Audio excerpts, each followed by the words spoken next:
Here's another camera comparison for you guys, and this time we will be comparing 4 devices in total. We have the Galaxy Note 20 Ultra 5G, the Galaxy S20 Ultra, the iPhone 11 Pro Max, as well as the Galaxy Note 10 Plus. But which smartphone will take the best picture? Well, let's find out.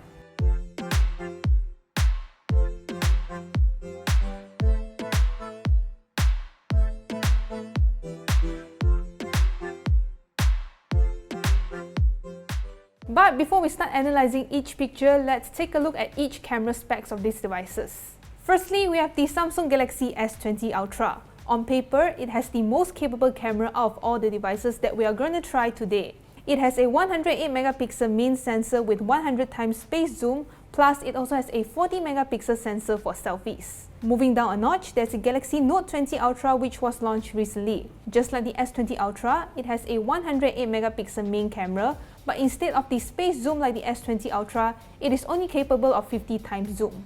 Then we have the Galaxy Note 10 Plus, which is the predecessor of the Note 20 Ultra. Despite being a year old, this smartphone still has a really capable camera setup. Last but not least, we have the iPhone 11 Pro Max, which is like the underdog on paper among these devices. It only has 3 12 megapixel camera at the back and 1 at the front. Okay, so with all the technical facts aside, let's move on to the camera comparison. Firstly, we have a set of portrait shots taken with each camera's wide-angle lens. I think that both the iPhone and Note 10 Plus did a better job on this category because not only the skin tone matches Hanif's, the colors on the images are also closer to what I've seen that day. The Galaxy Note 20 Ultra and the S20 Ultra on the other hand have a lot of image processing going on, especially if you take a look at the colors. They are yellowish and it doesn't look natural at all. But the good news is, all 4 smartphones have really good edge detection because they all did a good job separating Hanif from the background. But if you want to take a better portrait shot, you better switch it to the telephoto camera because it has a longer focal length. If the focal length is short, the subject will look a bit rounder. I personally prefer the pictures taken on the telephoto camera because it has a more flattering angle compared to the ones taken on the wide-angle camera. But in terms of their colors, the iPhone and the Note 10 Plus are more true to life, while the other two have too much processing going on which makes the colors of the image unnatural. And finally, we have a set of images which allows us to take a look at each image's edge detection and how well they separate the subject from the background. At first glance, all smartphones seem to perform well, but if you take a look closely at the iPhone 11 Pro Max, you will notice that there's a small area which is not bokeh, which is weird because in my experience with iPhone's portrait mode, they're actually pretty good. But I'm pretty impressed with all 3 Galaxy smartphones because they achieve similar results. And next up, we have the selfie test. And even though we have 3 smartphones that are from Samsung, the results are actually not consistent. That's not surprising considering that the S20 Ultra has a better resolution selfie camera compared to the other 2 Galaxy phones. I usually don't mind a little beautification on my selfie, but the one taken on the S20 Ultra and the Note 20 Ultra are a little too aggressive for my liking. My skin is super smooth and it seems like I have blusher on my cheeks. But what I could tell is that the iPhone 11 Pro Max has the most true-to-life colors. My skin tone is natural and it is closest to what I remember to the scene looked like that day. And because of that, I have to pick the iPhone as my winner. And next up, we are gonna try the zoom capability of all 4 of these devices. We took photos at each device's preset zoom ranges, and at the end you'll get to see how far each smartphone can zoom. We will start off with the ultra wide-angle camera. As you can tell, the Note 10 Plus and the Note 20 Ultra's pictures are a little brighter than the other 2. That's because the sunlight is quite harsh when we are shooting with these 2 phones, and that makes the iPhone 11 Pro Max and the S20 Ultras a little darker than the others. There's also a difference in terms of colors, contrast and saturation. The colors on the picture produced by the iPhone 11 Pro Max is a little dull compared to the 3 smartphones from Samsung. But the good news is that it still manages to retain a lot of detail, which is nice. You can also see that the iPhone 11 Pro Max has a wider field of view, while all 3 Samsung devices have a slightly narrower range.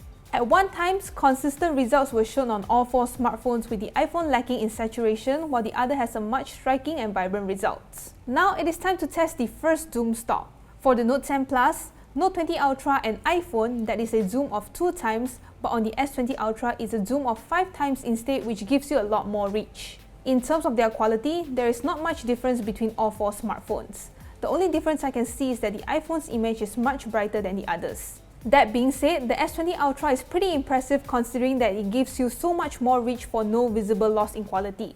And this is where things get interesting. Since the S20 Ultra comes with its own space zoom technology, that means you will be able to zoom in further when a subject or an object is too far for you to read. And thanks to the 100 times zoom on the S20 Ultra, you can read the text on the wall clearly. The Note 20 Ultra on the other hand only has a maximum zoom range of 50 times, but the good news is you still can read the text clearly from this range. The Note 10 Plus and the iPhone only has a max zoom range of 10 times, but you can still read the text from the wall, but it is not as clear as the S20 Ultra and the Note 20 Ultra. And next up, we have the macro test. When we are taking picture of the hibiscus, the sun was scorching hot, so that means the pictures don't have any issues in terms of its brightness. The colors produced on all three Galaxy smartphones are quite similar. They are vibrant and colorful, so I assume that all three Galaxy smartphones run on the same software algorithm. But when it comes to the iPhone 11 Pro Max, you can see the white balance is warmer than the others. And last but not least, we have the night mode test. For this test, I like the results shown on the Note 20 Ultra and the S20 Ultra because of their wide dynamic range. You can see the details clearly on the rocks on the pile of water, while the iPhone's image are completely washed out. And when you switch the camera to ultra wide mode, the first thing you will notice is that the iPhone does not have night mode for its ultra wide angle lens. Therefore, the picture is not as good as the other three Galaxy smartphones. So here's my takeaway. I think that the most interesting discovery is how the Galaxy Note 10 Plus is able to keep up with the Galaxy Note 20 Ultra and the S20 Ultra. Personally, I'm most impressed with the Note 10 Plus because if you look at it from an image quality to price ratio, it puts up a strong showing. It is significantly more affordable than their other devices in this comparison, but it produces very comparable results. The only thing it really loses out compared to the newer Samsung devices is its zoom range. But how often do you need a 50 times or even 100 times zoom? But the iPhone 11 Pro Max is no slouch either. It takes the most natural looking photo compared to the other three smartphones. But this also depends on your personal preference. Some might like it with a little tweak on their photo, but some don't. But what do you guys think? Which smartphone wins this camera comparison? Do let me know in the comments below. And as usual, thank you guys so much for watching. Remember to like this video if you liked it and subscribe to our YouTube channel if you haven't already, and also click on the notification bell icon so you can stay updated to our future videos. And I'll see you guys in the next video. Bye!